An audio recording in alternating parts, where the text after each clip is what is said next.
Die Meinung am Mittag, heute mit dem Autor und Schriftsteller Hasnain Kasim. Ich grüße Sie. Hallo, guten Tag. Erdogan schaltet die Opposition aus, doch das Volk begehrt auf. Schafft er seine Macht weiter zu festigen oder sind die Proteste der Anfang vom Ende der Ära Erdogan? Also man hat in der Türkei ja schon mal vom Anfang, vom Ende geträumt. Das war 2013, also 13 Jahre bald, 12 Jahre her, 12 Jahre bald im Mai 2013, die Gezi-Proteste.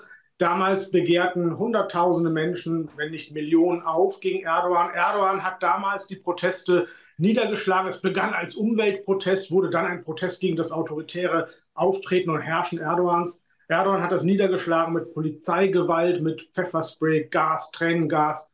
Und es ist zu befürchten, dass das auch jetzt so ist. Man sieht schon die Polizeigewalt, man sieht, dass Menschen verhaftet werden, die sich für Demokratie einsetzen. Und es ist leider zu befürchten, dass möglicherweise in nächster Zeit wieder ganz plötzlich ein Putschversuch angeblich stattfindet. Dann hat man einen Vorwand, Menschen festzunehmen als Gegner des Staates, als Gegner der Türkei. Oder dass wieder leider Terroranschläge stattfinden, die dann auch dazu berechtigen, mit Härte und Gewalt gegen alle Gegner vorzugehen.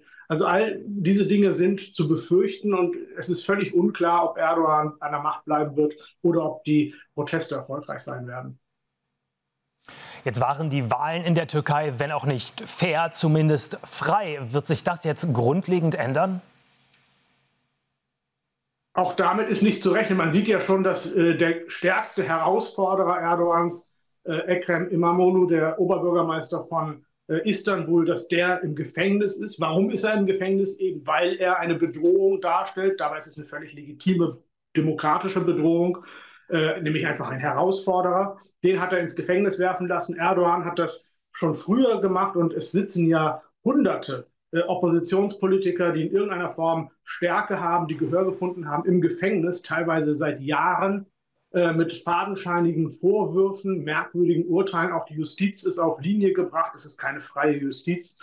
Also insofern von freien Wahlen, da wage ich zu bezweifeln, dass das stattfinden wird.